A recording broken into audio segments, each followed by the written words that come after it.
My name is Dr. Sheila. Welcome to my space. Dr. Sheila, welcome to my space. Hello everybody. Welcome back to my channel. If this is your first time visiting my channel, thank you and welcome. Here is a community and I teach things based on my experience. I teach things based on research. I teach things based on existing occurrences. So trust me, whatever information I'm giving you is first-hand information and it's something that will better your life, better that of your children, advance yourself in career, and it's something that you grow and run with. So in my last video, I promised to, sorry about my voice. I'm a little bit under the weather, my voice, my face, everything. Just manage me the way I am. As I said, my topics are research-based topics and also based on real life experience. So whatever you learn from my channel, whatever you hear from my channel, trust me, it is from trusted source. Now, I promise to talk about the appropriate age for you to let your word or children to go study abroad, and this is why. I've been in the academic sector for 5 years. I've been an assistant professor for 2 years, academic doctor for 4 years, and overall education, I've had over 20-something years of education. So trust me, I am giving you this information based on accuracy. Okay? The reason why I advise parents or guardians to let their children study abroad unaccompanied when they are 18 is because a lot happened. Now, you as a parent might believe, oh, I raised my child right. Oh, I raised my child in a Christian way. I raised my child in the way that the community deemed appropriate. But then when they go out there, they get influenced by their peers. They get influenced by the society they find themselves. They get influenced by the environment. Now, my years lecturing abroad, I saw a whole lot of things. In fact, do you know that most of you are grandparents abroad without knowing? Most of you are grandparents, yes. The children you sent abroad to study, some of them, let me not say most of them, some of them are pregnant, they have children, and some of them stopped attending classes. Some took to drugs, some even abandoned, some of them rarely goes to school. I'm not talking about those that self-sponsor themselves to travel abroad. Those are on different level. Anybody who left their home country or who decided to pack up their bag and study abroad, knowing that they are financing their education, know that, oh, I am matured enough. I know what I want. I want to better my life. This is my finance. So those ones can actually work around the clock or work the appropriate hours, apportion to students, and still make it in their exams. But you see these ones that are 16 years, 15 years, 14 years, 13, 17 years, that are not up to 18. These ones are the ones that go there, abandon their studies, and follow another course. Why do I say this? Most of them, because they came to school and see someone using the latest iPhone gadget, see someone using the latest iPhone Beat, or whatever it is called, or iPad, or the way someone is dressing. They get influenced by it, and then they start working and they start missing classes because they want to meet up with material things, which their parents cannot avail them at the moment because they are sponsoring their education. And trust me, once you start missing lectures, you start missing pop-up quiz, you start missing midterm exams and all, they agree to start dropping. Then for girls whose parents, cage them at home, whose parents did not allow them to mingle, to socialize, whose parents did not just allow them to live and discover life in the right way while they are being monitored. Trust me, when you ship them off, when you put them in that aeroplane and you say bye-bye to them, they are discovering the world on their own. And trust me, they are discovering it in a way that you would not want them to discover it. Everything that you say no to, everything you say no to boys, no to alcohol, no to drugs, these are the things they want to explore.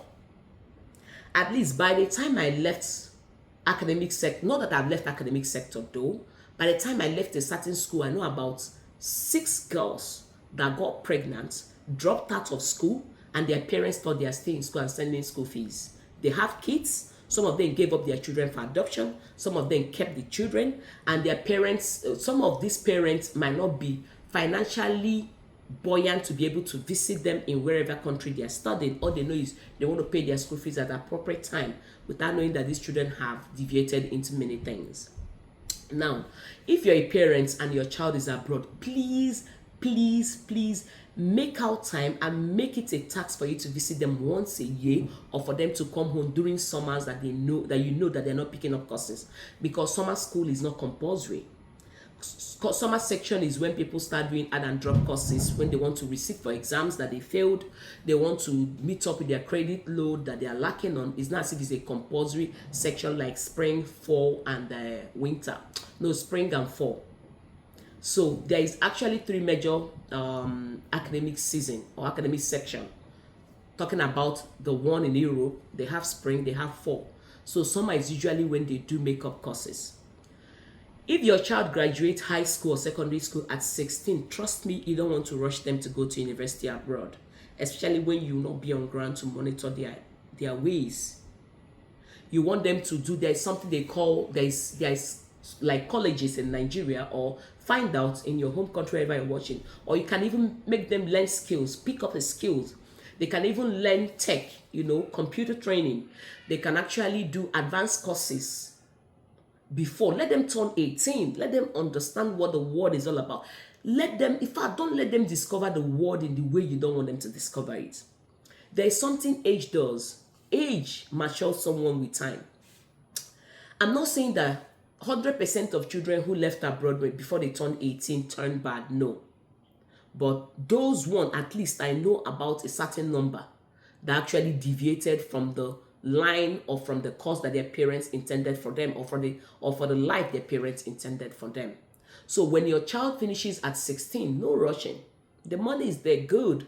Let them mature. Let them understand. Let them go out. Allow them know their friends. Let them bring their friends home. From their friends, you'll be able to detect what kind of life your child will live. Do not hurry them. Trust me, do not hurry them. I remember growing up, I wasn't that, early childhood. I wasn't among the smartest in my class. I wasn't among the brightest. But I knew what I wanted in life. In fact, way back at primary school, I used to tell my mom, I'm going to be a professor. And she looked at me, oh God, Sheila, you need to better yourself. Look at me today, I'm an assistant professor. Why am I saying this? You need to know who the friends of your kids are. You need to know what their passion is. Not because, let's say, you wanted to be a doctor yourself and life happened. You were not able to become a doctor. I say, one of my child must be a doctor. Life doesn't work that way. Let them choose a career path they think they will thrive in. If your child loves music, put them in Juilliard school. Enroll them for music section. Buy them musical equipment. Let them thrive in their field. If your son loves football, sign them up in football academy. Trust me, if you let your child do what they have passion in, they will thrive in that section. And if you eventually send them abroad to study, they will focus because they are studying what they love. Do not push any child down the career path that they don't want. Do not let your child live your dream. No. If you're not able to live your dream, that's okay. Find passion in something else. But because you're not able to fulfill your dream, doesn't mean that your children must fulfill your dream. Let them choose a career path that they think they will try better. One certain time, I was talking with my son, and then we're going to school. On our way to school, my daughter, who is now 8, she said, Mom, I want to be a medical doctor. I said, oh, well, why? She said, because, Mommy, you're a doctor. I said, no. I said, what kind of doctor do you want to be? See, medical doctor. She want to save lives. I said, oh, that's beautiful. But why do you want to be a medical doctor? I said, because, Mommy, you're a doctor. I said, yes, ma'am, I'm a doctor, baby, but I'm not a medical doctor. I am doctor in another field, doctor in academic. But then I want you to do something you want to do for yourself. Don't get me wrong. If my daughter sees me as a role model, trust me, I'll be the happiest mother on earth. Okay? But then if she wants to be a doctor because Mommy is a doctor without knowing the kind of doctor I am or how I am living out that my doctorate life, then that's wrong. So that day I was able to set up an orientation on letting her know that it's okay to want to be like Mom, but then I would like you to do what you love to do.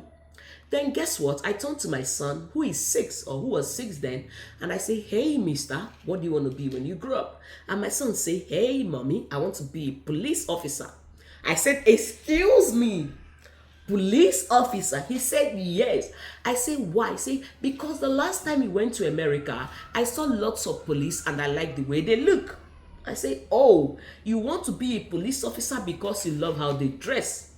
He said, yes, Mommy, and also because I want to save lives.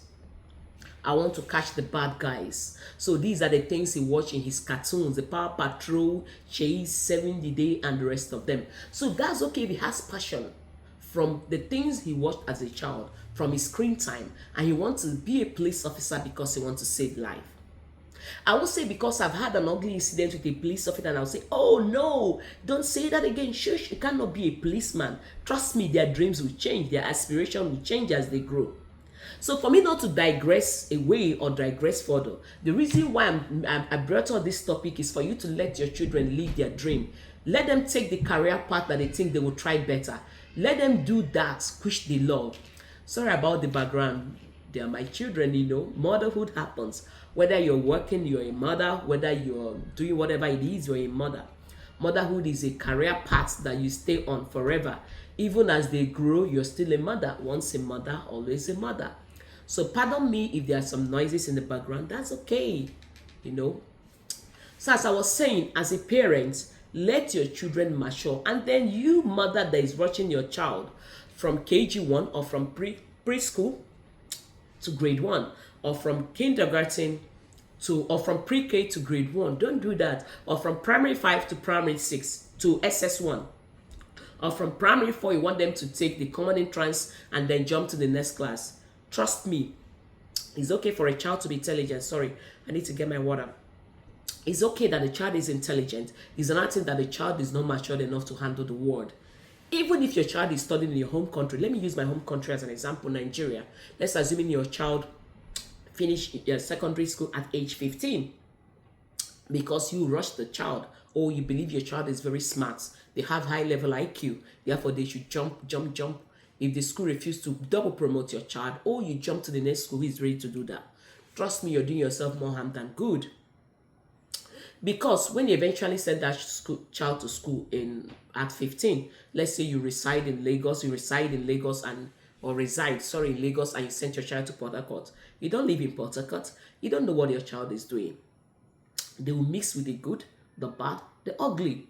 So that your child intellectual aspect of it will not come to play. The maturity is lacking. I'm even happy that the Nigerian government has set a certain age standard for a child to get to university. I think age 17, 18 or 19. Trust me, I'm all in. If my child eventually graduates at 16, high school at 16, I'm setting the child up for a skill, to go learn skills, or to go to advancement college, to do additional 1 year or 2 before I ship them off to college. So they'll know their left from their right.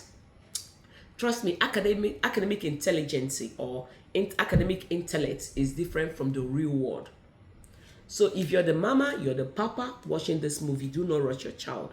And if you eventually want to send your child abroad to study, please, before you ship them off, make sure that you have prepared them mentally, physically, psychologically, emotionally, and otherwise. And make sure you visit them at least once a year to know what they are up to.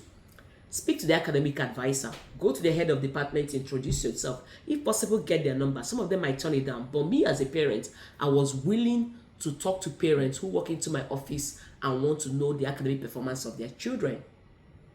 Do not rely on what they screenshot or what they go to the computer and scrabble and send to you as their academic transcript for the semester or their result for the semester.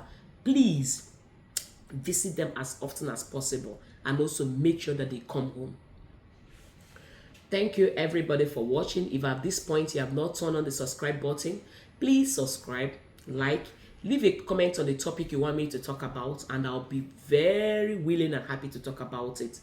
Thank you so much. I will see you in my next video. Bye.